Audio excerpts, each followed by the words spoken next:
Present here in the auditorium, representing the Board of Education, Chairman Fiona Capabianca, Armand Manicia, John Kisco, Gary Eucalito, Jessica Richardson.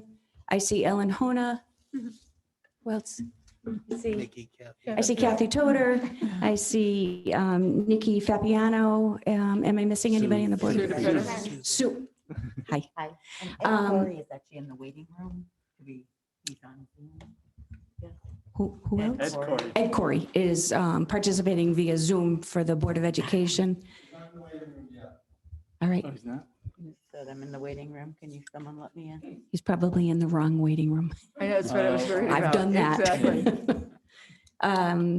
Present and representing the Board of Finance here at the in City Hall Auditorium, I have Ms. Pesky, I have Mr. Bayes, I have Mr. Anderson, I have Mr. Wright.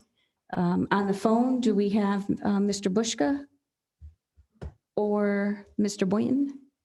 Mr. Boynton, yes. There's one unidentified phone number that may be Mr. Bushka. Okay. So on the phone, we've got Mr. Boynton, and I'm assuming Mr. Bushka is joining us as well. So with that said, before we jump into the meeting, could we please stand and pledge the flag? I pledge allegiance to the flag of the United States of America and to the republic for which it stands, one nation, under God, indivisible, with liberty and justice for all.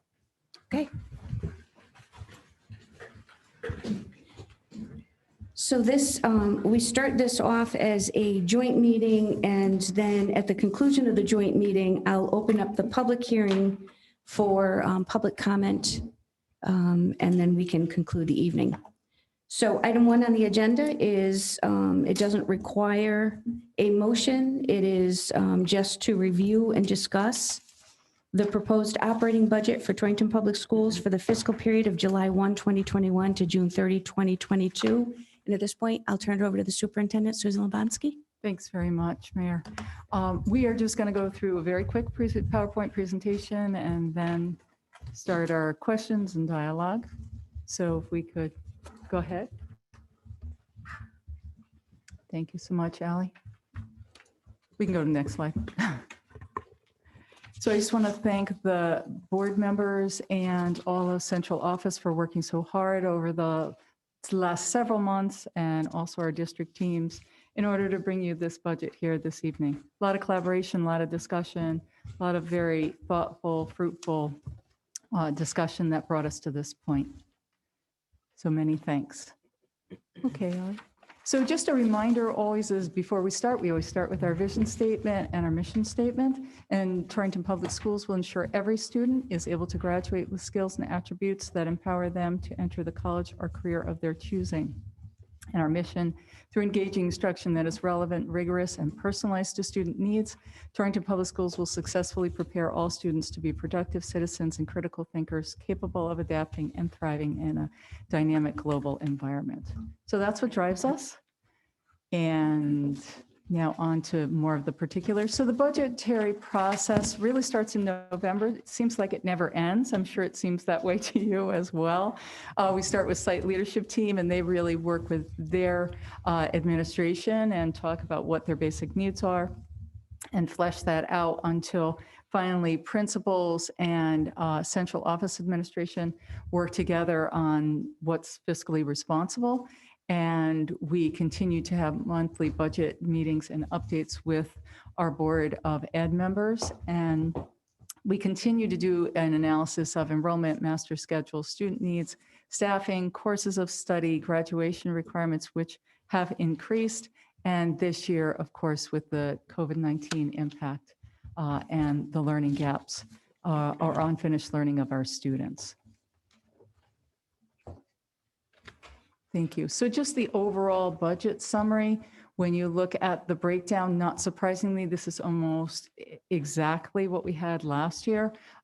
Salaries reaching, you round it up, 47%.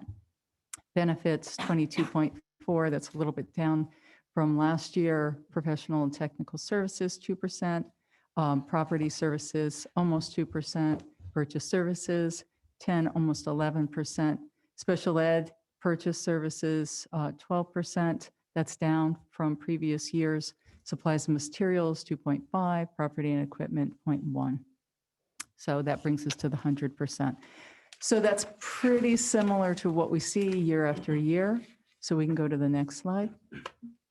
And then contractual obligations, obviously the biggest chunk is falling in the salaries and the benefits, and then our tuition for our special ed population. So we can go from there. That looks like somebody's trying to get it.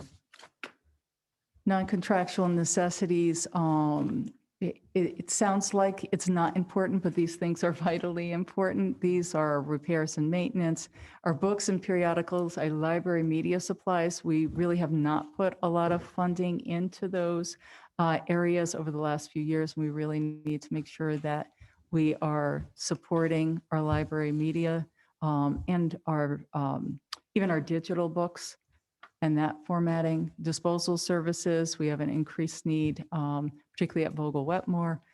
Professional services, just in terms of contractual obligations in terms of special ed. Special ed instructional materials, they have not bought instructional materials for a number of years. And then dues and fees went up this year in the area of athletics because now they are requiring athletes to have a digital platform for the applications when they are applying to colleges. So it's what many districts are having to do. So we have an increase there. It's not a significant increase, but we just wanted to make you aware that if you see an increase, that's one of the increases. So what does this general budget provide for? In elementary, we are able to have an added behavioral program at Torrington. We do have the same program at Vogel Wetmore now, and we want to make sure that with our sister schools, we have comparable services. It does maintain our behavioral supports. I really want to thank the board for having the foresight in terms of making sure that we have behavioral supports for our students. We have registered behavior technicians who are on the grounds with really working with our students on a regular basis. We have behaviorists. All of that really does help support our students. We have intervention support and a WIN block. You'll hear me refer to that a lot. That's a what I need now. So if students need enrichment or if they need support, that's a block where students get whatever they need, whatever level they're at. It really provides differentiation, which is wonderful. So the general budget in the secondary, this is a huge shift to the 25 credits. It may not seem like a lot because you're going from 22 to 25. What's 3 credits? Well, it's important that we are making sure that we are meeting this requirement. This is a state requirement for our current sophomores. So we have a number of new, what I think are very interesting and engaging graduation courses that will help us meet graduation requirements and hopefully will inspire our students to take some of these electives as well as some core subjects. You see the Western traditions, the core social studies class, and you can read through some of the other ones that are actually aligned with our pathways, so moving in the right direction. It provides targeted acceleration and academic support. So we have the support once again, and as well as that enrichment and acceleration so that students are ready for college. And then it expands in-house alternative, regular, as well as special ed programs. So that's a little bit of a change. Before we had, or we're growing that special ed alternative program. Now we're trying to do that regular ed as well. And that's mostly behavioral, so a new piece. So just if we look at it district-wide, when we were looking at the budget, COVID is tough to plan for. So we do not have any staff or course selection reductions within this particular budget. You've heard me say over the last 2 years, we've really tried to get down to bare bones and really only offer what we had staff for. We really, that would be hard to do this year, particularly at the elementary, due to the fact, and you'll see this later, that we had Some families leave and do homeschooling saying, I'll be back next year, but I just don't feel comfortable this year, or I'm not enrolling my kindergartner this year, but I'm coming back. So we have to make sure and you'll see this in the enrollment figures, that we have a placement for those students. In addition, at the middle school and high school, and particularly at the high school, as I've said before, we have to meet those graduation requirements, so that's essential. So we have to make sure we have enough courses for them to take. We still have continued intervention supports, the curriculum revision process that we've been going through over the last 2 years, upgrades to infrastructure, making sure that we do have cybersecurity. We all know how important that whole piece is. Time and attendance management system, we're really looking forward to making sure that we have all of our staff utilizing that in the coming year. We're piloting some of that in the spring this year. Professional learning and evaluation management system, so that's all digital. That is very helpful as well, streamlining the process, and a staffing and budgeting system that connects to New World, which is helpful. So what are the general budget staff additions? Predominantly, and not surprisingly, they are in the core content areas at the high school: an English, science, and social studies teacher, making whole a family consumer science teacher, going from a 0.4 to a 1.0. That was something that was cut a while back, but we're really seeing such a desire for the foods class, which students need that life skill. How do you feed yourself? And how do you do it in a healthy way? Special education teacher, you'll see both at the high school and the middle school. So as these students are coming back to school, particularly in our programs at the middle and the high school, it's important to make sure that we have enough special ed support. So the additional supports, and these are in the budget. After we were talking about our learning gaps, the board was very concerned about our EL program and where the learning gaps are falling for our EL students. So we are putting into the general budget one EL coordinator, English language coordinator for K through 12, 6 English language teachers. These would be working with our students to really help them build their English language skills. 3 bilingual tutors, particularly at grades 9 through 12, because you can imagine if you have to come from another country and you don't speak the language and then you're still trying to graduate, there's a lot of catch up to do. So to really have access to that curriculum, to have those bilingual tutors is really essential.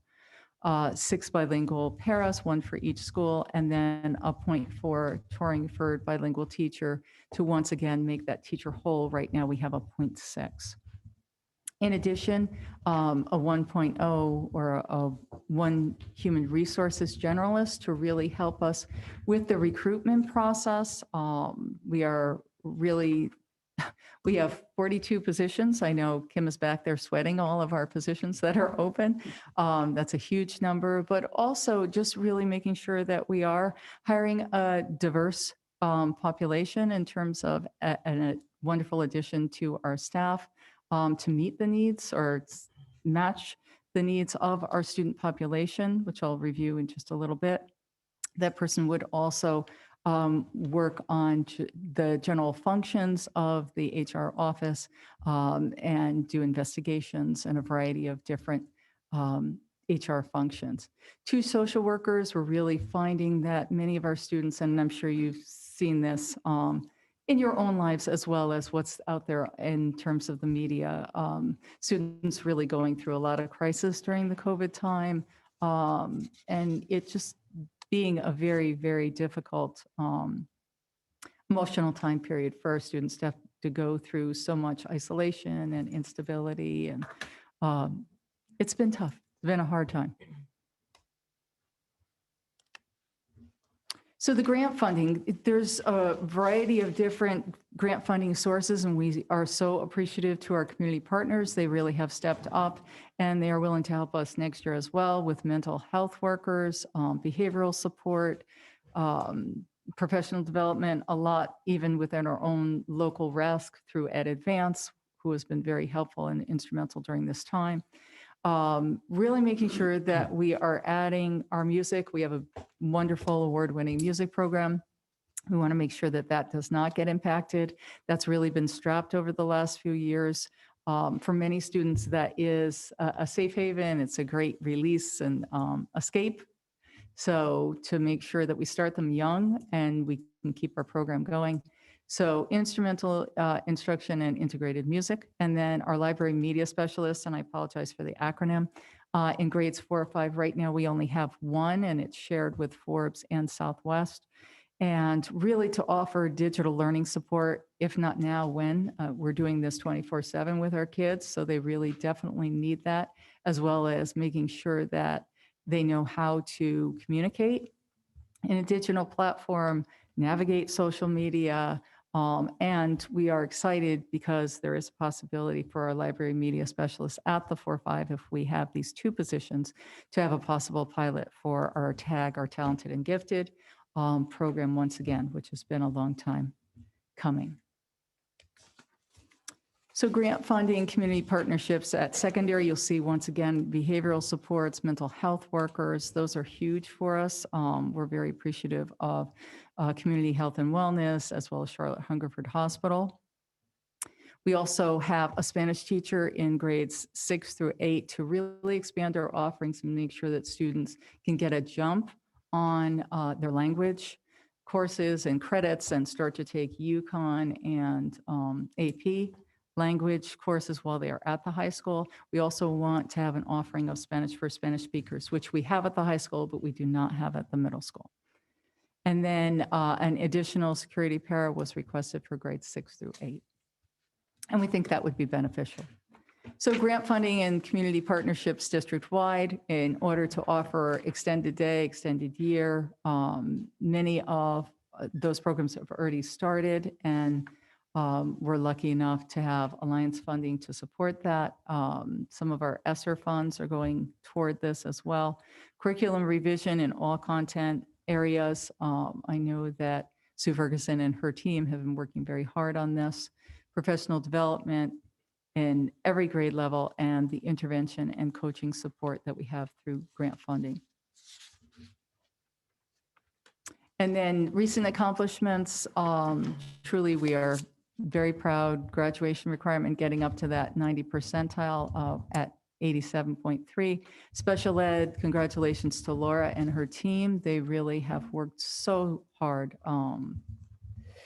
So very, very thankful of the board and of the Board of Finance for supporting those positions in, throughout our general budget, as well as in our grant funding. To have a reduction from 21.6, almost 22%, to go to 14.9 is phenomenal. It's just unheard of, really. And to date, we have 29 students, and I know if I say to date, she's going to say, but it's 31. So I remembered, Lord. So 33 as of today now? Oh my goodness. Okay, so as of today, 33 students have exited, which means that now they've been able to go from special ed to regular ed, and they may still be receiving interventions or supports, but they're not designated special ed anymore. So that's wonderful. Getting stronger, getting better. And then the outplacements have been reduced from 104 to 81. So excellent. And we'll talk a little bit about how much the funding impacts our budget. So that's huge. So internships and apprenticeships who are, and this is a community effort to offer those to our high school students. And as you can see, just so many other wonderful things that are going on. Professional development. We actually have a nationally award-winning home visit program that we've been recognized for. So we're very, very proud of that. And that has helped during COVID to have so many of our staff trained in that. Once again, enhancing the curriculum, instruction, the assessment. Kim has been working very hard on making sure that we have digital platforms for really enhancing our daily functioning. Who would have thought one-on-one student devices? We went from really nothing to one-on-one in a blink. I can't say it's been easy, but it's definitely been wonderful to be able to offer that to our students and really to have that for the future as well. And many, many thanks to everyone here and the community for allowing us to pass the referendum for the new high school, the new middle school and central office. So a lot of accomplishments, a lot of good stuff, a lot of great stuff. And I know I shared this last time. I just think it's wonderful to see our recent college acceptances. I know that you know many of our students who have gone to Yale or Cornell or, we just have had some really wonderful college acceptances, as well as to our own state schools and community colleges. And Northwest Connecticut Community College has been a really wonderful partner with us as well. And our students go on to military, they have bright futures as they exit Torrington High School. So definitely a positive. So just quickly, a run through in terms of who we are, just to give you an update on the demographics. Go ahead, Ellie. And so 54% Caucasian or white, and then 33% Hispanic or Latino. So you start to see our population changing. The Hispanic and Latino is the fastest growing population in our community. 5% Black or African American, 3% multiracial, and 5% other. So we can go ahead. And then over a 10-year period, really a total flip-flop of the free and reduced. We are now a district-wide free lunch program, and that really has benefited our students, especially during COVID, to be able to have food available to them at all times, even when we were remote. So we really appreciate Ed Advance and Becky Tyrell for providing that. But we still wanted to give you the percentages because we still do calculate that as well. Okay, Ellie. So our English language learner population over the last 10 years has gone from 7 to 11%. So it is growing. So we want to make sure that we are meeting those students' needs. So special education, this is a lovely graph because we are really on a downward trend. So lots of happiness there, down to 762 students. So, and it's probably even less than that. These were the October 1 numbers. So thank you. So outplacement in terms of private outplacement for special education. So you see the numbers and we're trying to keep that budget number low. The tuition, it's very, very hard to keep on a downward trend. And the more students we can bring back, I know you've heard me sing this song before, the better it will be because we can have in-house programs, because anytime we have students go out, we do not control what their related services are. We cannot control the costs for speech, occupational therapy, paraprofessionals, any of that. And so we'll give you a glimpse into what that cost analysis is a little bit later. Next slide. So the public outplacement trends, we did separate that out from the private, just so that you could see that. I think that makes it a lot easier. We over the last 2 years, we've pulled that out so that we can better calculate what the public versus private is. We can go from there.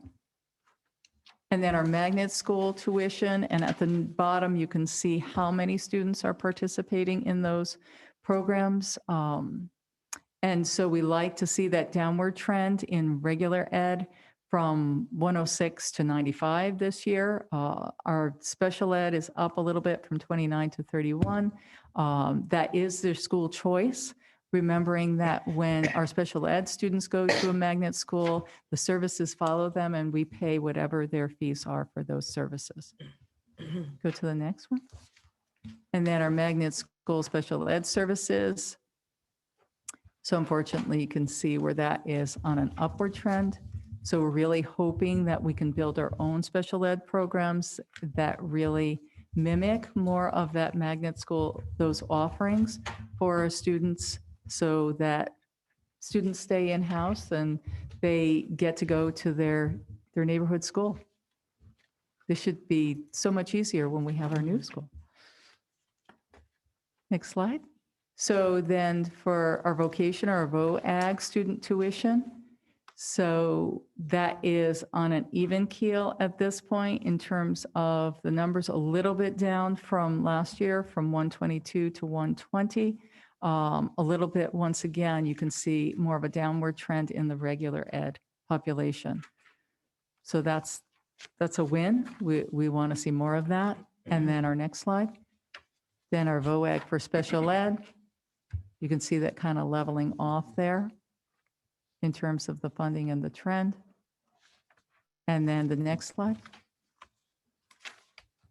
So how does this number impact the budget? So I was alluding to those costs. So you can see those costs at the very bottom under individual services.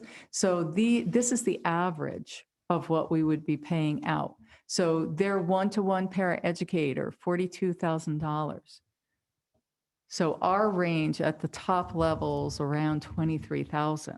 So that's a lot. And so as you're comparing it, just try and think in terms of the calculation. And there you also have our outplacement per pupil and the range, cost range, every time a student goes out, and then our in-district cost per pupil, just so that you can compare. And we never know. Unpredictable and fluid is probably the best title for this. We never know when a student's going to move into district, and certainly we want to meet their needs, and we need to by law, and certainly we do that, and then we do pass on to you or share with you what the associated cost is for each one of those students. So next slide. So this is our enrollment, and I was talking with you about that a little bit prior to this. So you can see that our numbers are pretty consistent across the board. Really, if you look at the projected class size, there's not a lot of wiggle room. The only wiggle room is that first grade, but we really don't know what's going to happen because students may have been homeschooled and then parents are putting their students into first grade, or we may say, okay, we need a kindergarten teacher to come to first grade, or kind of shift teachers around. But there really isn't a lot of wiggle room, especially at the elementary. And then with all the courses and all the prep that we have to do at secondary, once again, no section change there either. So next slide. So just the enrollment, just to give you another visual of that. So it's kind of been up and down, 100 students year to year, sometimes up, sometimes down. And in this graph that you see at the very end, that was our population this year. And then you'll see the 60 kindergarten students, the families just decided not to enroll those students. And they're taking the year off because they don't necessarily have to come. They can come into kindergarten next year. Or if they homeschooled, they can have their student go into first grade next year. And then our 86 students were homeschooled, and that was across grade levels, just to give you a visual of that. Okay. So what are our staffing reductions? There aren't many, to be honest with you. 0.2 French, we are phasing out French. Just didn't seem to be a popular language with our students. We still have another 0.2 just at the very highest of levels, so that we're finishing up French for those students who remain. And then when we were doing our retirement calculation, we did a reduction in salary for our new hires at 150,000. So five teachers, and then really looking at like 30,000 guesstimating. And certainly that's a guesstimate. So next slide. And then non-staffing reductions, and you can see really a whole list there in terms of adjustments and changes. Student transportation is down just based on our usage and our contractual agreement. And we will have a credit next year, so we're weighing those pieces out in terms of the transportation, so that definitely helped. Some of the items were moved to grants. We were able to get a new copier, so that really helped. And there were also savings based on just having John Barlow and Allie Harold now on staff and having been here for a full year because they're so good at what they do. So that's really helped as well. So we're doing a lot of things in-house. Next slide. And then, so those are the totals of the reductions, both the staffing and the non-staffing. You can go ahead. And then the insurance reduction, I want to thank the mayor and Ed and Alice for working on that. Based on our claims, we have a significant savings. So many, many thanks for that, because that was huge for us. You know, to have over $1 million makes a huge difference. So then the new positions, I'm just going to recap real fast. The special education, the foods, the English, the social studies, the science, and the special ed. And you have that total. Next slide. And then the EL positions, as well as the HR generalists and the 2 social workers. And that totals the 923. We can go ahead. And so you may say, okay, so why didn't you tell us that there was an EL issue? So obviously there's been an EL issue for a long time for English language learners, and very, very significant. So what we're hoping, seeing as we've had such success with kind of a SWAT team going in terms of special ed, we're hoping to do the same thing for our EL learners so that we can kickstart them and really get them going and get a plan and a structure. And we really think that will make a huge difference. So that's the plan, and that's why those positions are included. And you'll see the same math isn't as severe. However, it's still, we're not even at 50%.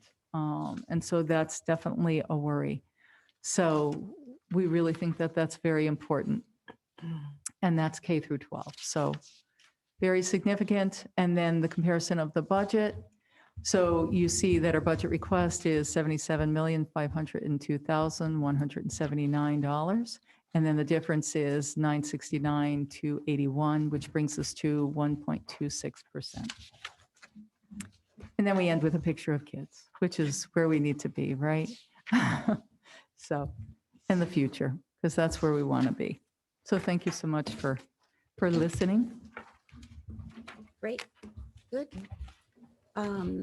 So at this point, I don't know if there's anyone from the Board of Ed that just wanted to add anything, or was there anything else that, it's a great presentation. Thank you very much. Very comprehensive. Great news on special education.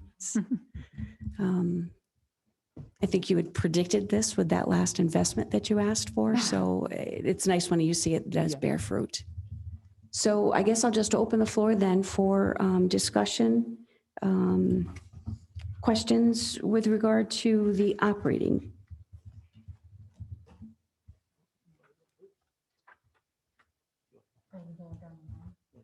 Sure, I'll go down the line.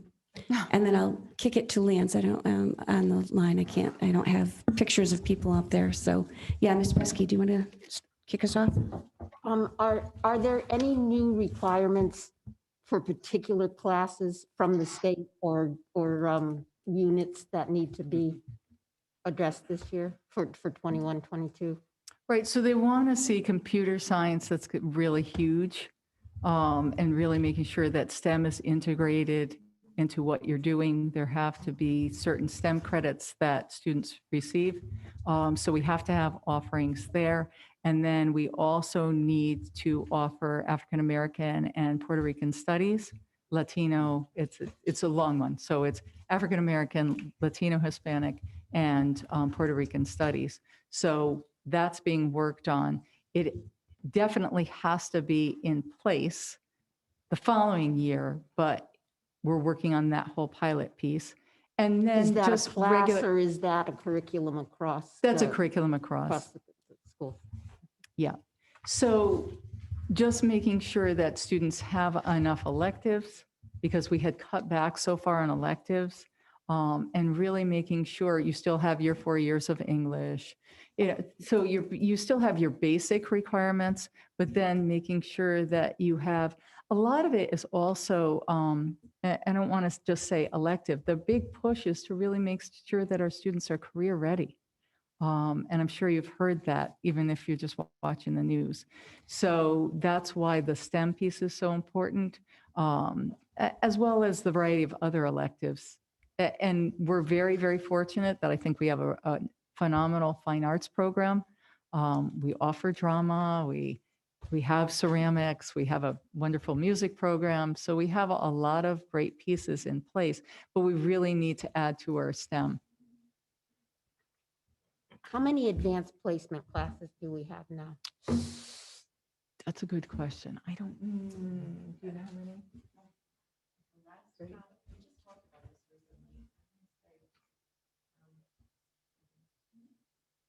A little bit more than that. So it's around probably 20. Around 20. It's Yeah, double, it's highest double in the field. digits. It's lots more than it used to be. Yes, and we're adding all the time. And you saw one of the course offerings, Pat Conroy brought that forward, that UConn class AP, the Western Civ, Western, I think it's 1500, right? Yes, I was going to say, John would know, right? Yes. Yeah. I'm sorry, I can't be hearing that. What was that? Do you know, if you, do you mind with the microphone About 20. here? Is that just AP or the UConn ECE also? Or- It's very hard to tease it out, as you know, just because you've got some of them are UConn AP and some of them are AP and some of them are UConn. So then what we do is we usually just combine them. And you answered my transportation question with the reduction. You've got some, in right. Because there's some, do you expect next year more parents will put their kids back on the buses again? I just can't imagine what that's been like, having to manage. I could tell you that. what it's like And trying to as get you by drive around Fulton. town and see buses Sure. and nearly empty buses. So more than ever before, and certainly Ed can speak to this too, when we've gone from remote to hybrid to in-person, we saw a major influx where people got more and more comfortable so that we had more students on the buses. Yeah, there are more and more kids in the middle school on the buses than the beginning of the year. The high school, is a potpourri of kids driving more than on the buses. But we don't know what's going to happen next year. We'll still keep the same count, and which is, you have to have a seat for every kid, so we have that. What has attendance been like across the board, across the ups and downs of the in-person hybrid? Yeah, it's been tough. At the beginning of the year, just trying to get students up and functional, and Ally and her team were working a lot, just trying to make sure that we had the connectivity and all of that. But by the time we got to October, I would say that our attendance was probably at about that 85, 90%. Certainly you want to run more like that 97%, but it's been tough. Sometimes we're at that, especially I'm thinking secondary, like at that 85, 90%, because you're struggling to get kids to engage. A lot of times before holidays, or sometimes it was rainy days or snowy days in the winter, and we still had school, but were you going to get them to kind of get motivated? Our elementary has been much, much better, and just in terms of their consistency, and because their parents are making sure that even if they're remote, they're online, and they're working with their teacher, or they're coming to school, or they're driving them to school. But for some of our families, it's been a struggle because mom and dad are working 1 and 2 jobs, and older siblings, and sometimes older siblings are the 4th and 5th graders watching their kindergarten and first graders, or even younger. So it's tough. So I think that this pandemic has hit families in a variety of different ways that we couldn't not even have imagined. Where you see the difference also from February to March, when March everybody came back for the secondary schools, we saw a tremendous doubling in the kids eating lunch. So February had about 11,000 lunches for the month. We're up to 29,000 in March. So you can see the difference. The kids are back, they're eating. Thank God they're eating. Mhm. Yeah. And just as Yeah. an added note, I mean, we were really fortunate that we went to Yeah. the Mhm. free lunch for everyone prior to the pandemic, because some of the other school districts are having deficits Yeah. $700,000 through the lunch program. So we were fortunate that It we was were a- all free. Unbelievable luck of the draw to have it, because a lot of schools can't collect cash from these kids who are Right. gone or whatever. So we were just fortunate that that was the time we did it. Thank you. I mean, one thing on attendance, Corinne, that we are hoping and have been kind of working on the state with is the option for remote on a daily basis versus committing to a certain time frame. You know, we don't really feel that it's productive for students to be in and out, in and out, in and out. So we're hoping that in the absence of a medical exemption, Yes. that the governor will consider issuing an order for kids to be in person next year. Thank you. That was actually one of the first questions I was going to ask was in regards to the bill that was signed today for religious exemptions. You know, do you expect any kids in this next school year not to attend school because of this? And, you know, what are the expectations Well, at they're this point? grandfathered in. Okay. The kids currently in school Okay. are all. Yeah. grandfathered. Well, I'm just wondering because we had a pretty big influx of residents, as you know, Mhm. to the city from various other states. So, you know, I would believe, you know, it may not be a substantial amount, but, you know, I was just curious if you knew anything or heard anything yet on potential holdbacks from going into the school system.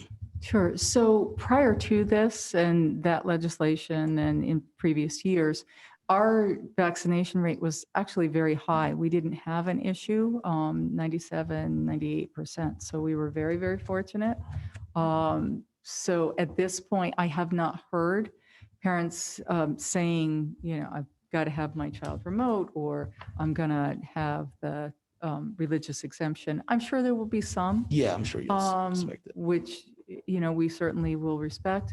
But I don't think for our town and our community, and I'm speaking pre-COVID because I don't know what we will face in the future, we really did not have an issue related to that. Okay. As far as retiring staff and new staff, if you back out the retiring staff, how many new staff members in total are you planning on hiring? I mean, I know is it? It's significant. Yeah. You mean new staff, not Well, so, you out know, of general obviously, budget or out of grant or? just the general budget. You Okay, know, so general how many new budget, it's the staff positions members? that you saw, which I think comes to 16. Yeah. Are any of those new positions going to backfill any retirements? You know, because obviously we saw the reduction from retirements. Uh-huh. How many staff members is that versus So these are, 5? Okay. right, so that was included in the budget in terms of the savings, but all the positions that you see in the list Mhm. are new positions because we need them, Completely new. because we just don't have enough English teachers or Does science teachers. or 25 social sound studies. right? I'm sorry? 25 new staff members? I don't think it's 25. I think it's less. Well, you got It's- 19.6 on the ELL There you go. position. Okay. And then you have 6, I think, on the other positions. There you go. 5.6. That's 25. So- Thank you. But ELLs aren't all certified staff. No. Right, it's yeah, just yeah, new they're staff. not, Yes. right, yeah, they're not Yeah. certified union teachers. Yep, understand. So we usually separate it, sorry. Okay, thank you. Just letting you know, there are 10.6 of those teachers, so to speak, and 9 of the paras or the tutors. It comes up to 19.6, and then the others, Yeah, without 5.6. those, yeah, without.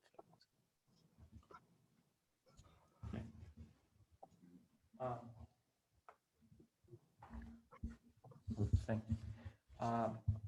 On the revenue side, I know you had mentioned, there's only so much time to go through.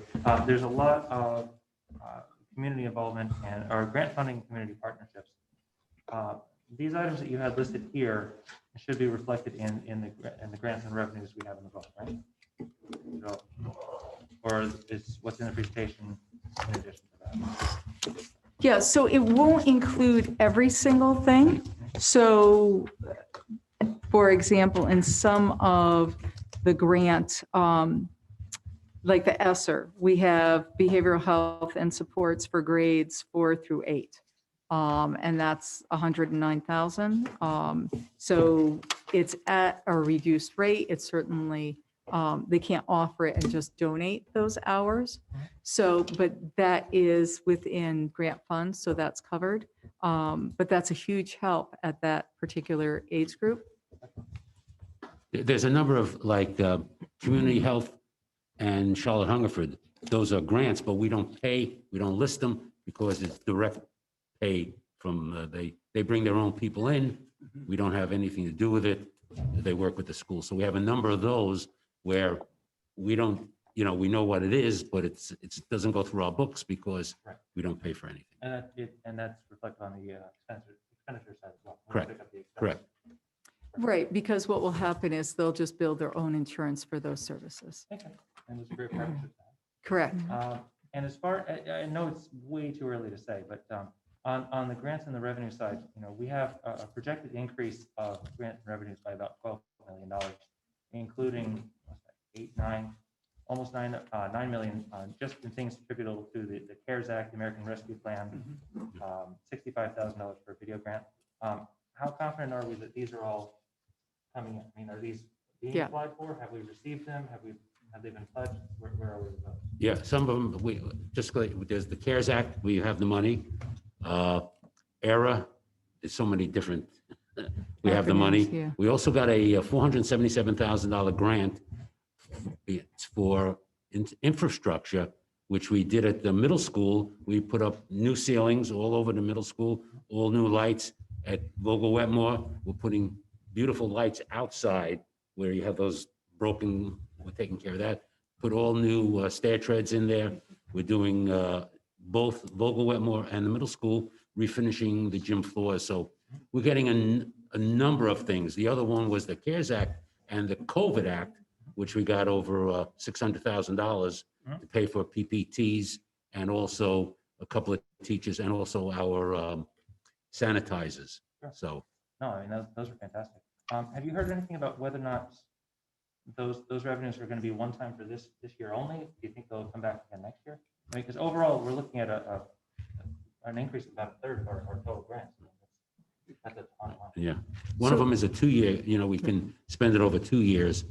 The other one we haven't received yet, the American Relief. Rescue Act. Rescue. Right. Rescue Act. Yes, we haven't received that notification yet. We've received that we're going to get the money, but we haven't received to send out The the application. application. No, that makes sense. And I'm glad to hear those are coming in or in process. I mean, that's been a joke. If the government will write you a check, you cash it. Some of them, the COVID Act one, we had to submit purchase orders, checks, invoices before they would send us money. The other one, the state, for the infrastructure, they had the bond issue on Friday. Monday, the check was in our hands. Yeah. So it depends upon Sure. what's No, happening. that's a beautiful thing. I mean, and of course, the motivation behind the question is looking at what we can plan for this coming year, but also what might be coming down in future years. So it's helpful to know, you know, these monies will definitely take some of the pressure off. We love that, but we can't necessarily plan for them to come back in future years. And a similar question with your what was it, the $1.2 million savings in the health and in the insurance claims. That's awesome for this year, but probably be optimistic to think that would be a continuing savings moving forward, right? Yeah, that's being budgeted again this year at 100% versus the 120% that we usually do. So we're starting at that. But yes, yeah, you know, that's an annual discussion. It definitely is something that we look at.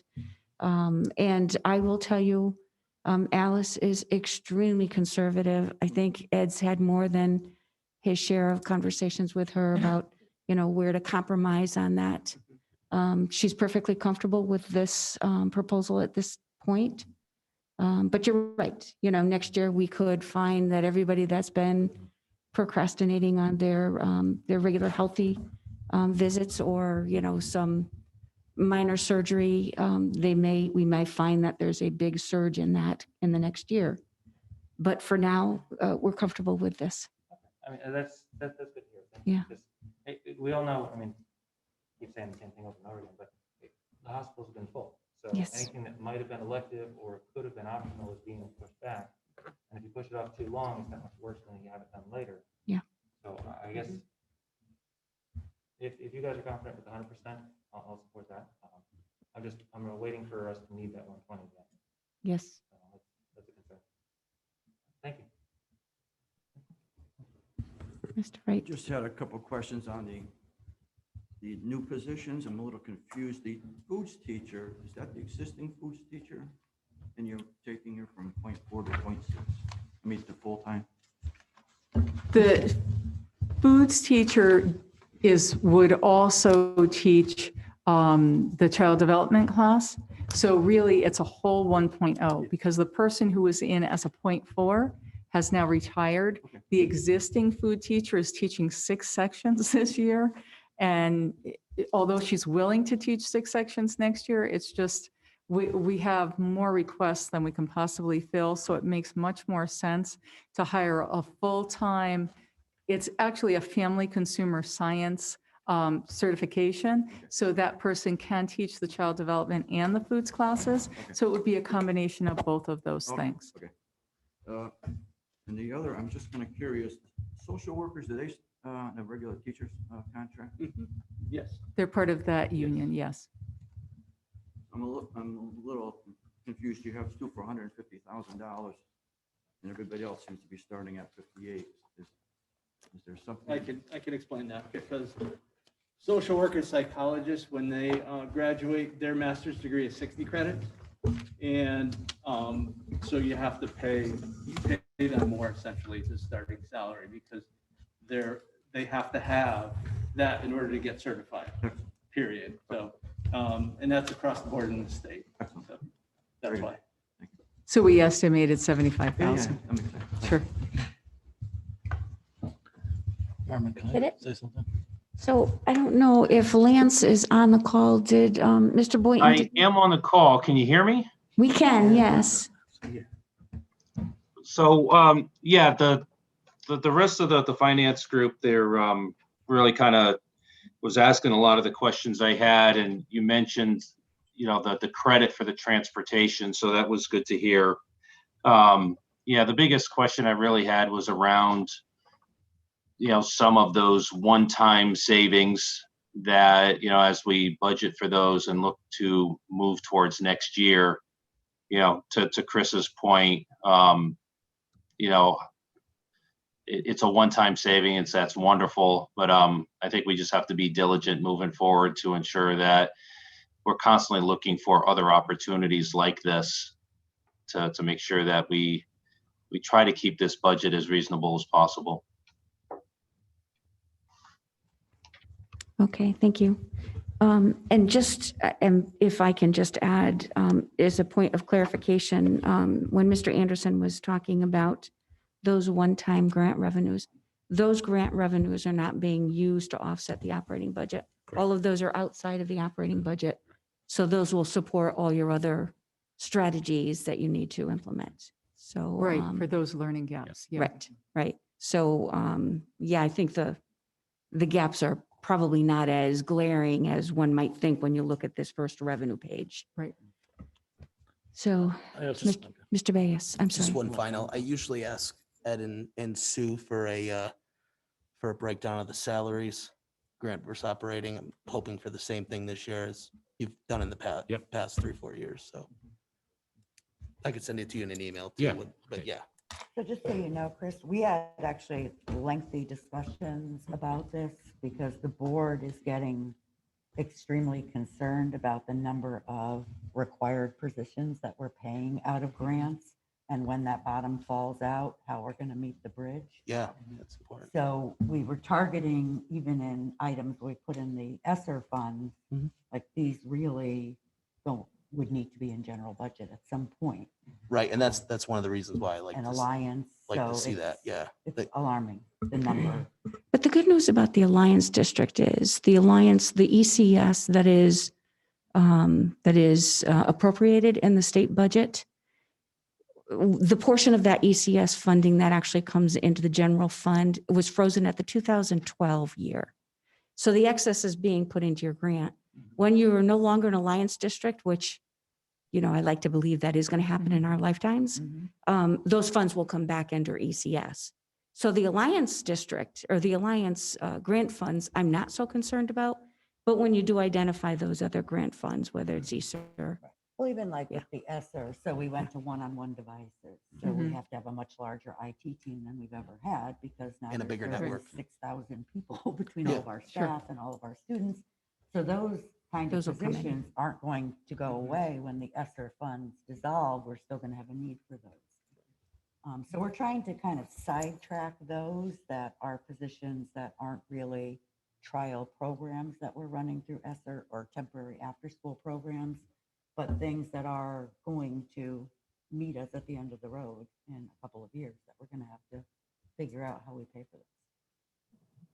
the question I would have with your, with the ARPA money, because that's significant, and we don't know what the guidance is. We're waiting for the US Treasury to release that. But what we do know is obviously it's going to be targeted to filling in the gaps for those students who, you know, who have, you know, slipped a little. I mean, it's a year and a half of doing the best they can from home.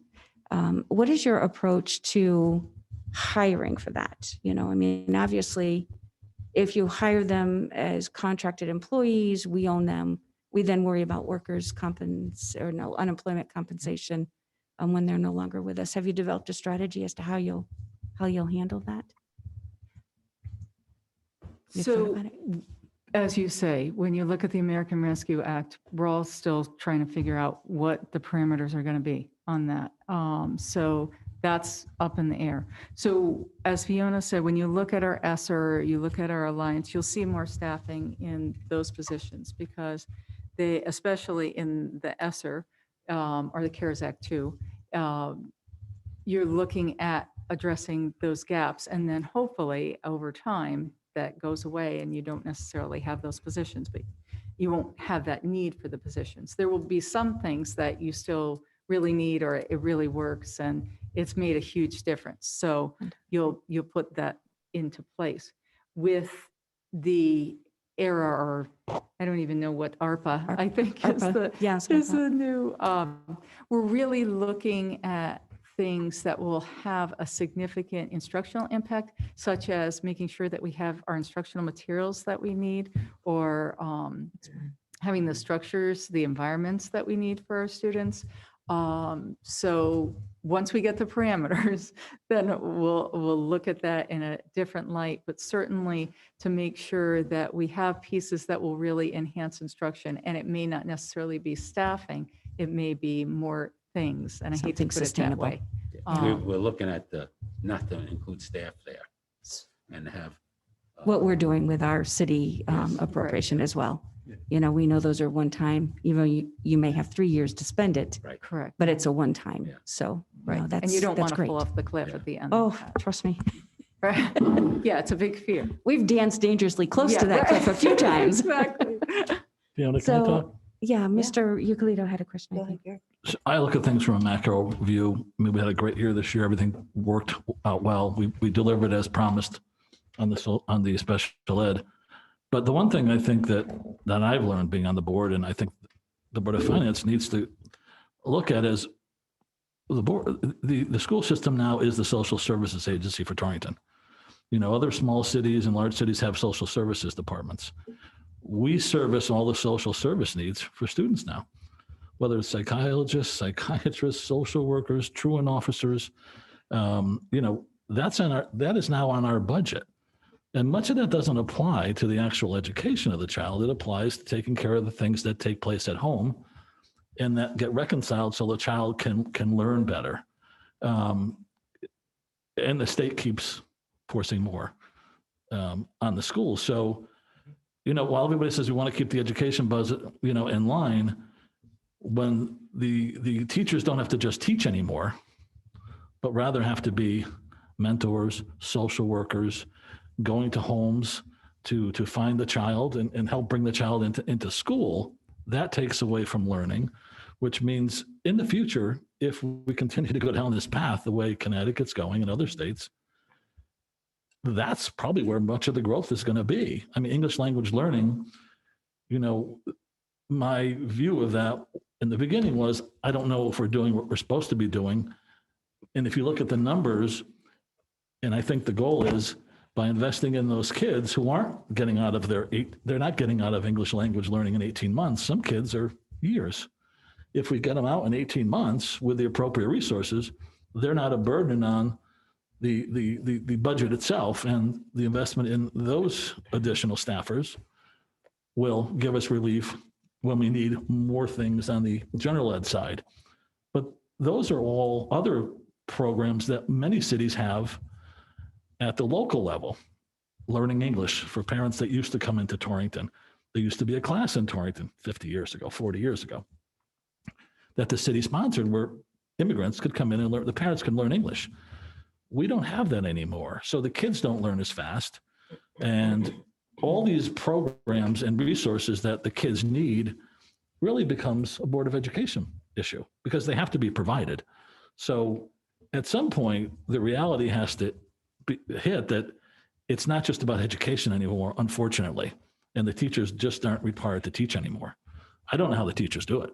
I mean, the expectations are, you know, and everybody else. I mean, Laura, her staff, and the Sues, and Allie. But at the same time, it's not just about teaching anymore. And, you know, who knows how far it's going to go. But we can't ignore those. And if we do ignore them, the costs just get greater. So anyway, I think it's important to understand that. It's a very important point that I used to make when I sat on that side of the table, that 180 days, 6 hours a day, and the schools are expected to solve all the social and societal ills in our community. And that's always been a challenge, and you can see it in a budget, that the kinds of supports that and staff that you're hiring, who are they, and what do they do? And that's a real challenge, and that we as a society need to figure out, because schools can't do it in 180 days and 6 hours a day. It's not enough. So we've been meeting with parents, as, you know, kind of a sidebar to our equity committee that we formed. A couple of us have had some meetings with parents, and I was embarrassed. I didn't realize that we didn't have like a social service agency. So they're trying to like find ways to connect all these resources, but certainly, I mean, the social workers are at the schools are dealing with housing issues, food issues, just things that we haven't had to deal with before. They've done hundreds of home visits, especially of recent. So in order to meet the needs of the kids that are coming in, you know, we have to have more feet on the ground. We can't be relying so much on the teachers in the rooms. We have to have more supportive services to deal with these issues. Where does the state step in on things like this with the DSS and the So there's the Department of Mental Health Services, but a lot of these issues aren't mental health issues. So, you know, if you have a mom who has 4 kids, who's homeless, and their teenager isn't allowed to go into the shelter because they're a boy and they're over 16, where do they go? So the mother chooses, I go in the shelter with my younger kids, my other child is left on the street by himself. Who does that person go to? The mother doesn't have a mental illness. The only resource they have is the school. They can call 211, but 211 can't really provide the answer to what you do with your 16-year-old son that's not allowed in a family shelter. So it does fall, because we can pretend that it's not our issue, but when you have a young gentleman who's sleeping on the streets, it's definitely becomes a school issue. So I'm not sure where those wraparound services occur. You know, some towns have a social service department that kind of ties all that in. Yeah. I'm sure through budgetary cuts. Yeah, you're right. The difference with Torrington and some of those larger cities that face those problems, Right. or under 50,000 in population, we don't get those federal funds directly. So those social service offices are usually federally funded. I will tell you though, we recognize this as a growing problem for us.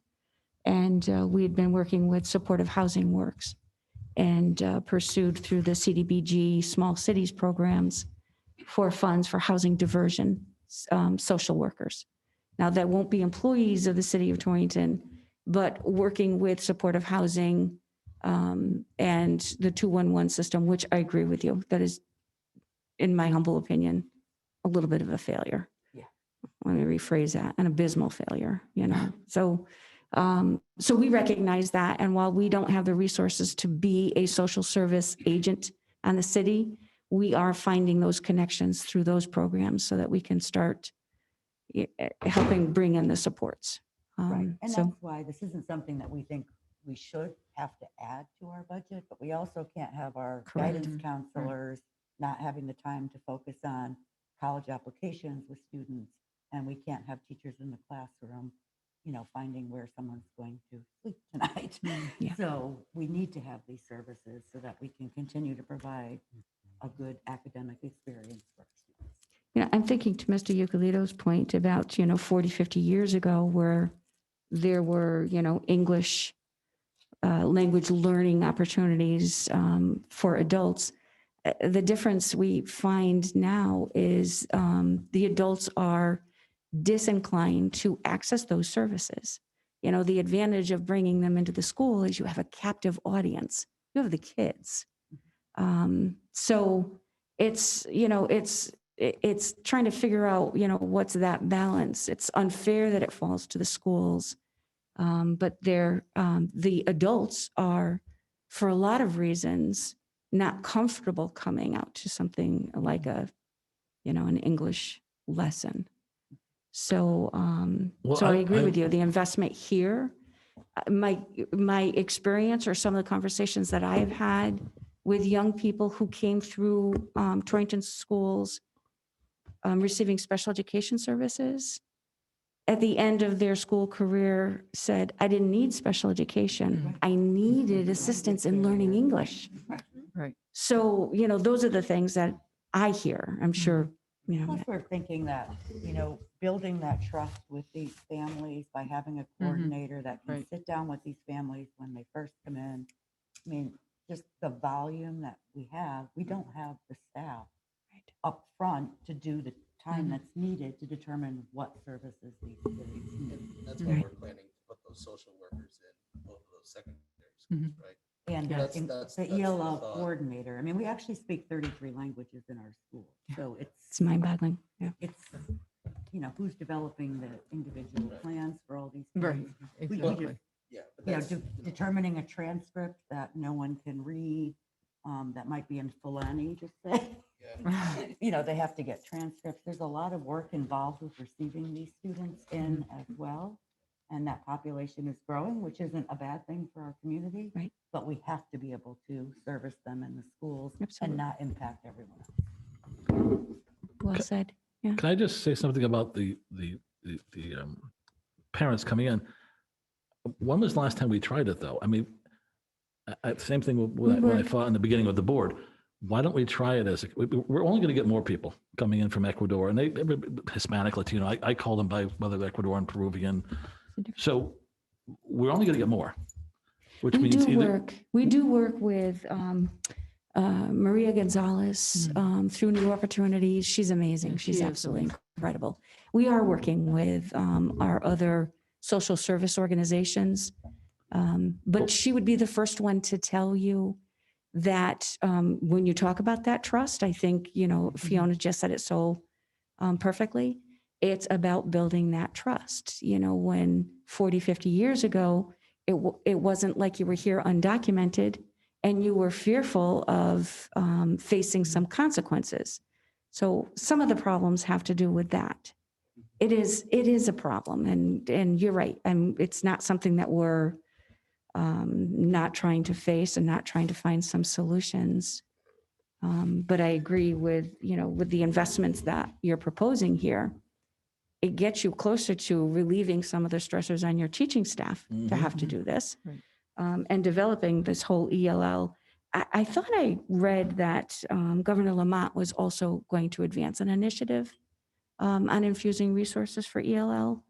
We don't have the population yet. Yeah, but I'm reflecting on 2 years ago when you came before the Board of Finance and said, if we do this at advanced program in our e-school, you will see our special education numbers go down.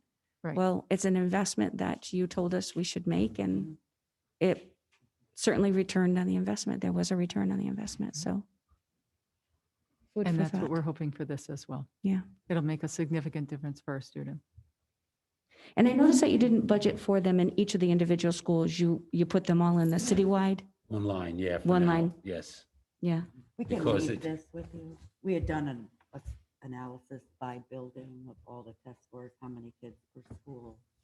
So we can leave this for you guys. Yeah, or Send send it to you electronically. Electronically. Okay, so you yeah, have it. send it over so the board can have it. All right, any other questions on the operating How much budget? of the staff has been vaccinated? We are really lucky because it's about 70%. The Torrington Area Health, Charlotte Hungerford Hospital, Hartford Healthcare have been absolutely amazing. Those folks at Torrington Area Health don't have enough people to go around, and now pandemic, and they've worked so well with John Capabianco, and you've been on those calls, and Brian Mattiello, and Patty Sullivan, just really, really phenomenal. So do you anticipate next year teachers being in the classroom? Yes, absolutely. And it's, as we do our contact tracing now, we're already seeing it where the teachers are able to stay in the classroom, even if we have pockets of students who have been close contacts who need to go remote or to quarantine for a certain period of time. The teacher does not. And so that we've been very fortunate in the last few, I don't know, to 5 incidents, we haven't had any teachers involved, which has been great. Or impacted. But we still have the 30% not, that if they were impacted, they would. Right, they would have to. All right, so next on the agenda was the review and discussion regarding capital budget. I don't know if there was Just anything. also a question, just so you know, all the bus drivers did get vaccinated also. So, They all are vaccinated. yes. So they were invited at the same Right, time, same time. and that was perfectly fine. They said that was okay. Same time that we went as educators, they opened up their doors to our bus drivers as well. So it worked out very nicely for our whole community.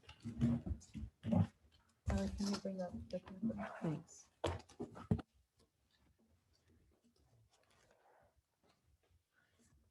So, page? Yeah. No, was there any, oh, there you go. Never mind.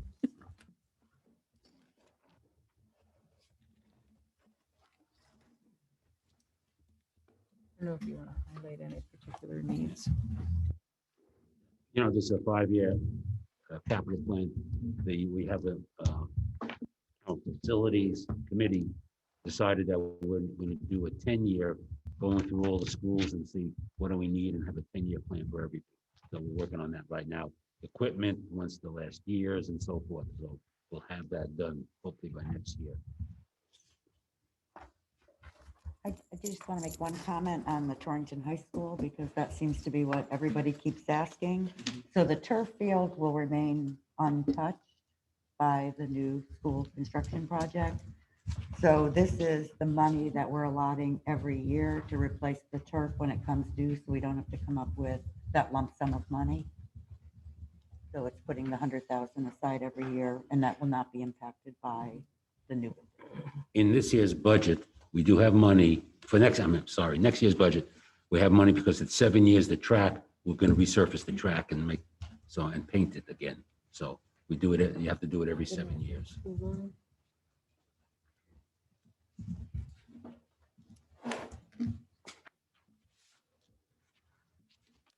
Any questions? I don't know if you wanted to walk through it. I don't think it's necessary. It's kind of self-explanatory. Did the Board of Finance have questions on any of the?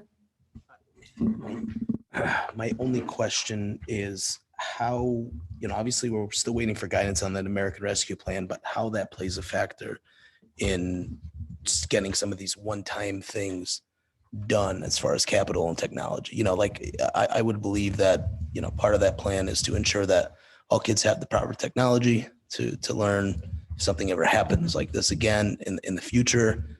So how that'll impact, like the purchase of, excuse me, new laptops or things like that. Right, our technology Or, cycle. or technology, like I said, any like one-time things, certain improvements that are going to improve the cleanliness of the building or the security of the building, or like I said, or on the technology side. I'd be curious to see, what the thoughts are on utilizing some of those resources for one-time things like that. Until they give the guidance. Yeah. we Yeah. can't- Right, yeah, we don't know now, So but if, May 11th, I think, is the I'm date just- that they That's what have we to heard. release yeah, it. I'm just asking thought process Yeah. on, The process is to do that. okay, Yeah. thank you. And also, the state just came out and we have to buy I think it's May 1st, not May 1st, I'm sorry, May 15th, 4.5 million for security also. So we just Nice. had a Yeah. meeting yesterday Yeah. with the security consultant who's doing the high school, just to give us ideas, because whatever we're going to do at the high school, we want to do it at the other schools, so we don't have the same thing where we have three Right. different Right, yeah, so stuff. if those the high school is things, going to be the main thing, whatever we do Right. there. If we get the grant, we know that this, let's say, X is going to be at the high school, we're going to do X for all the other schools. So we keep everything the same. We don't want three different access points and so forth. right, because I know there's some, vestibule or lockout type things that Mhm. we want to construct, and, like I said, those one-time things, if we can utilize those grants instead of in this capital budget, that would be really good. And reserve this capital budget to real capital projects that need to go on in the schools in the next 5 years, whether it's flooring or, things like that. So We're that gonna way, have that with the 10-year plan, everybody will know yeah, that. exactly. So So that way, once we get the, right, we keep on a real capital plan, the schools get the improvements they need, and these one-time things like mass buying of technology again and things like that correct. are done with those grant funds. That's why I think we're going to laptops, because it's longer life.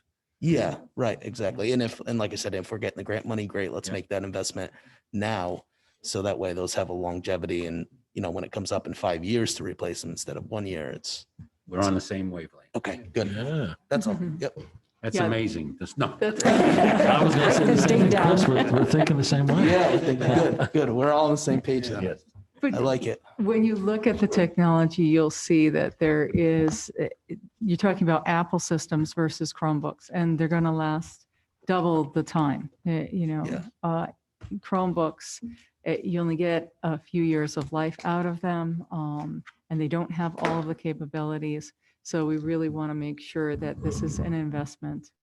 And as Ally has taught me, that they can be repaired as well. Yep. So Chromebooks, you really don't. Yeah, they have such a um, short Except lifespan. for the minor things. Right. Anything you want to add, Ally? Do you have a microphone? I do. One thing that we have found with Apple computers is that they're supported so much longer, especially because you have one manufacturer who builds the hardware. You have the same manufacturer write the software. So it's always going to be optimized. And the return of investment just is much greater with a device like that versus a Chromebook. And they're also, way more powerful. We'll be able to teach advanced, AutoCAD, Photoshop, video editing, all these things, which for the new high school will lead us into the pathways. Yeah, which I'm a consumer myself, so I, Yeah, there you go. You're a I- good yeah, advertisement. so I understand what you're saying. So we can expect this not to be the final technology and capital budget by Or the, fingers crossed. I mean, Fingers like, crossed. we Right, can't promise exactly. anything Waiting on until that we get the guidance, but- grant. You're going to be going through the same thing. right, exactly. waiting. That's all. That's, Yep. that's my general question. So you answered it. Thank you. And just do one other added thing, because Ally doesn't always do a good job of promoting some of the stuff she's doing, but one of the other components of this was she was gonna actually have like a MacBook lab where students would come in and could work on the MacBooks and get the training and skills, so. That's That's a big industry. Yeah, she can So add to that. So, given the quantity of Apple purchases that we would have, we would be, I'm an Apple certified systems engineer. And with that, we'd be able to take that certification and bring it to the students. And we'd be able to become self-sufficient and be an in-house shop. So we have kind of like our own little genius bar where we're able to fix things and therefore learn troubleshooting, technical skills, personality skills. It comes as a whole program, and it's a great opportunity. and I mean, Allie, what is your role? I've never met you before. That's why I'm the director of technology. director of IT. Okay, all right. I just didn't know that. So thank you. Also, with the 712 new school, apples are not reimbursable by the state of Connecticut in the construction grant. So that's why we're looking somewhere elsewhere. Okay. Apple specifically? No, any movable computer has to be tied to the school. So then it's not reimbursable in the construction grant or the construction funds. Even if it's a When you say Chromebook is Apple, not. I'm like, Right. So we're Right. reducing. Chromebooks. Yeah. So we're Yeah. able to reduce that construction side of it for now. How much of the roof at the middle school is this $1.5 million? Is that That's all? the, This that's is a the metal. metal roof. And how much of it is, of the metal roof covered? That's not the whole roof. No, because we just did the flat roof this year. Okay. I was gonna say we did half of. Right, Yeah, but I our don't know the concern exact is if square we don't footage. deal with the other part, that we're gonna damage the part we did. fix. Right. So we don't want to wait too long to Yeah. fix the other roof. In the ceiling we just fixed. Yeah. Yeah. You just said New Zealand. Yes. Amazing, Alex. The windows, how are you? Is that this summer? Don't talk about the windows. Oh, I didn't get that memo. You didn't get that memo. I didn't get the memo, sorry. It's amazing with the state. We sent everything in and then we had to add something. They said, you can't add it later. You got to start all over. So Oh, we're no. starting all over. But, Okay. We have a plan of what we're going to do, but we can't tell you now because we don't know yet. Okay, no, I won't ask. It's I won't. coming, I can It's wait. coming. forthcoming as we hear from the Yes. state. Only because I know that I have to do that additional round of bonding. Right, Oh, so we'll catch up. correct. All right. Good. Fluid and flexible. All right. All right, so if there are no questions, and Mr. Boynton, I don't know if there's anything you had a question on with regard to the capital? Or if Mr. The only question I had on the capital was, looking out, say on a 10-year plan, do you have any double comma, issues? Do we have a roof at a different facility? Is there another thing that's on the horizon, maybe past the 3-year window? Yeah, I don't have that answer now because we're looking at the 10 years. So we're gathering all that information right now, equipment and everything, boilers and so forth. So we should have it by next year, 10 year, when roofs are done and so forth. So with that 10-year plan, is there going to be a preventative maintenance component to it? Right. Just so like the fire system that we had at the high school a couple of years ago, just those major costs. If we have that preventative maintenance plan in place, I think we can be a little bit more proactive on some of these. Correct. And what we're also doing is trying to change, whether it's because the board of finance gave us money 2 years ago, or last year, they run to fix the 2 fire alarms in Torrington School and Vogel Wetmore School, which we appreciate, and they're fixed and so forth. But we also want to make sure that whatever we do at the high school is going to be the other schools, if we change, are going to be the same as the high school. So we have one contractor and one person, because we're finding that it's difficult now to have 3 different companies to come in and so forth. So yes, we're doing that. Just make sure it's Apple-based so you can service it. Well, you should have seen the computer we switched at the high school, the Gateway computer that we had that Gateway was 2000, running my first computer. the HVAC system, so we got rid of that. So one of the things, I know I've had this conversation with Fiona. When you complete that 10-year, that projection of the 10-year, I really think it's important that we sit down with our public works director, because so much of school maintenance really needs to be a part of the citywide plan. So that we're not year over year looking at a capital plan on the budget and the Board of Education budget. And historically, you know, when cuts are tough, those are the items that get cut. So we're doing the same thing. We're doing an asset assessment of all of our buildings, developing a roof repair sinking fund. You know, I mean, that's something we should have for every building that the taxpayers own.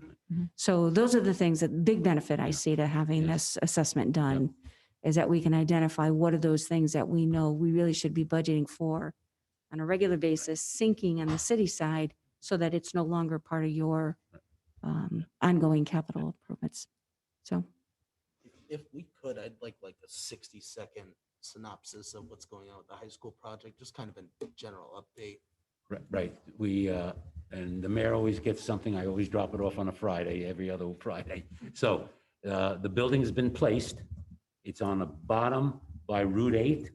Okay. There's going to be a curve where it's going to be a 4-story high school wing. And the other curve is a 3-story middle school wing. In the middle is the auditorium.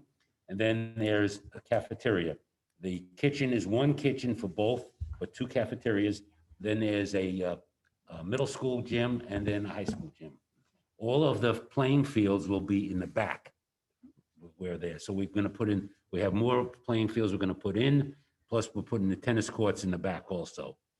Oh, there it is. Okay. A visual would be nice. Yes, sorry. Yeah, so we can come to a presentation just to Yes. get That an would be a update, great which I idea. think would be Yeah. very Just, helpful. you know, whenever Sure. Yeah. in the future, I just, you know, we get a lot of questions on what's going on in the high school. Yeah. They broke ground yet on it. Not yet. Still No, design- not yet. Not yet. Not yet. You'll So, know when that We're happens. doing the design development now. Hopefully, everything will be finished. So we have by January of next year, January, February, we'll be going out to bid. When do you So- expect to break ground? Next summer 2022? No, earlier, probably April or May. Of 22. Yeah. Get the shovels. We're also, we talked about Daily Drive. We're going to put parking back there. I think it was 48 to 50 spots for the play field. Okay. So it's, we appreciate everybody's help and the building committee. We have a number of members here on the building committee and they're working diligently. My Mario is the co-chair with me. So he's great. Thank you. Can I just add something to that? So it's gonna be more than 60 seconds, Chris. One of the things that I do want to You have say is. another 60, so. Yeah, I do want to say that every meeting we have, like you look at the agenda, it should last, excuse me, let's say a half an hour, 45 minutes. It always lasts a lot longer because people are asking very pointed questions to everybody involved, all the people we've hired. So they're really holding everybody to task. So I just want to let you know. And if you have a chance, come to a building committee meeting because you'll be impressed by all the dialogue and the questioning and things that go on. And I'm glad you had those pointed questions, you know, because obviously it's a large project. Mhm. So if we aren't getting those pointed questions, there's a problem.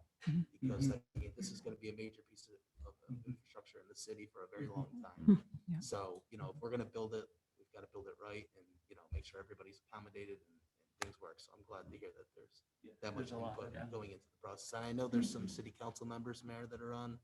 No, only a subcommittee of the building committee. Yeah, the building committee is mostly residents and board members.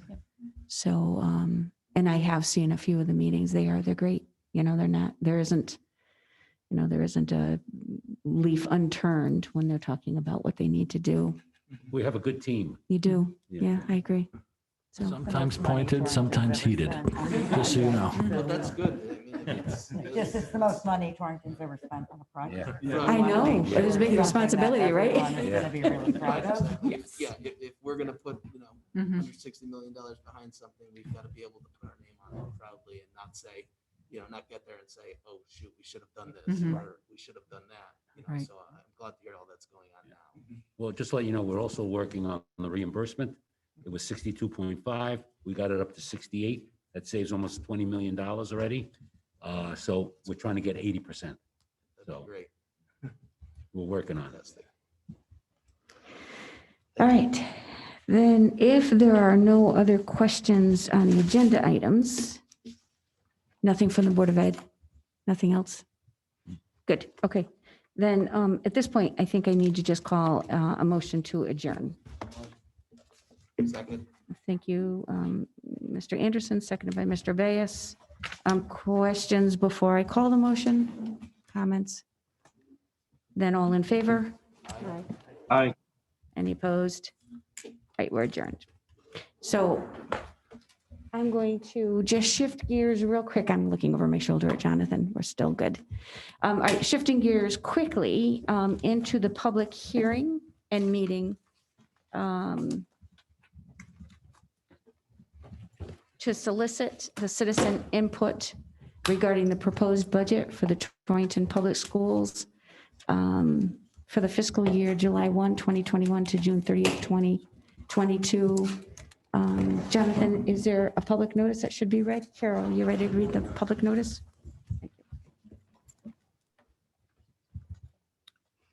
Notice is hereby given that the Board of Finance of the City of Torrington will conduct a public hearing on Wednesday, April 28th, 2021, starting at 6 p.m. in the City Hall Auditorium to solicit citizen input regarding the proposed budget for the Torrington Public Schools for the fiscal period from July 1, 2021 to June 30th, 2022.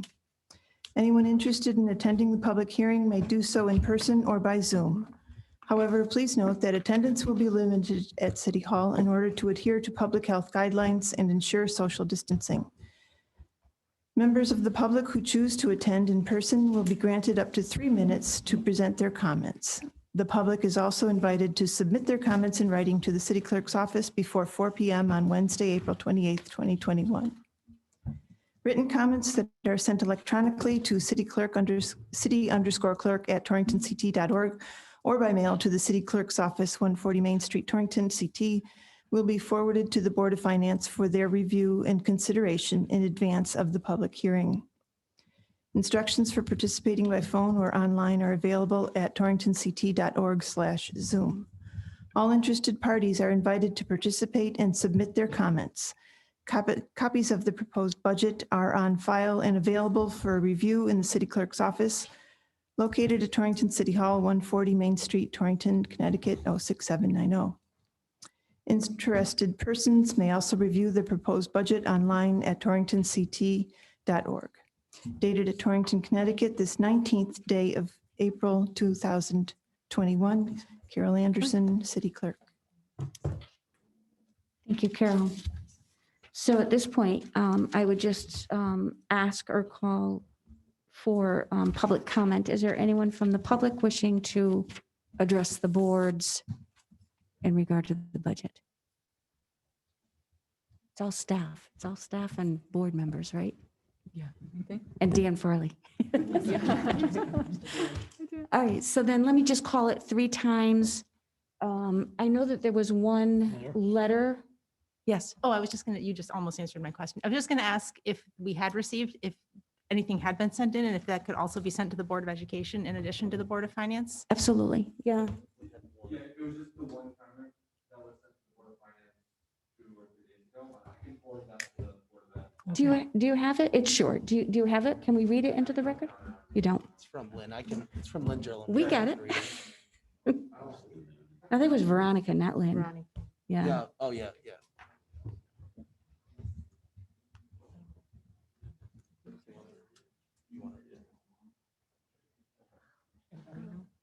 Yeah, just the one, Jess. That's all we got. All right, so this was from Veronica Gillermino. Hi, my name is Veronica Gillermino. And I'm sorry if I'm butchering that last name. I live at 372 Clearview Avenue in Harwinton. I've been a teacher at Torrington Middle School for the last 15 years. I'm writing to encourage you to support the Board of Education's proposed budget for the 2021-2022 school year. This year has been challenging to say the least, and the needs of our students that have been brought on by the pandemic are vast in scope and many in number. Some of the changes brought to the schools by this pandemic, equal access to technology and common curriculum across grade levels, to name a few, are positive and helpful. But however, the gaps in learning and skills and the social emotional needs of our students might take years to overcome. Funding will be necessary to meet these needs. The Torrington Public Schools Administration and the Board of Education Budget Committee have met often to carefully craft a budget that keeps in mind the multiple and various needs of all our students, both current and anticipated needs, other funding sources from grants and state and federal money, the district and school improvement plans, and the best uses of all current resources and materials and personnel. As I have been attentive to meetings, I can say with certainty that each expenditure is discussed and reviewed and prioritized in detail. There has not been a budget request that has ever been wasteful, frivolous, or unnecessary, and this one is particularly well planned considering the many unknowns facing us. I encourage you to ask questions of both the Board of Ed members and administration so that you understand the reasoning and planning behind the requested increase.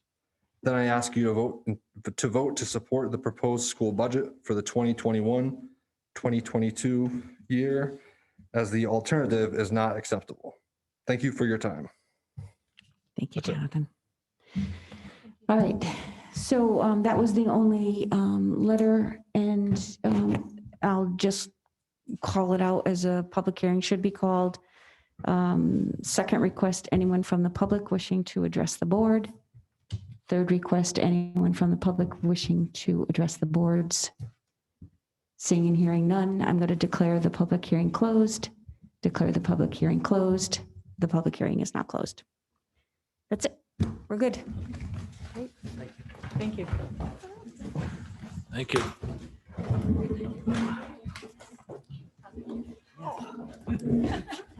Thank you, everybody.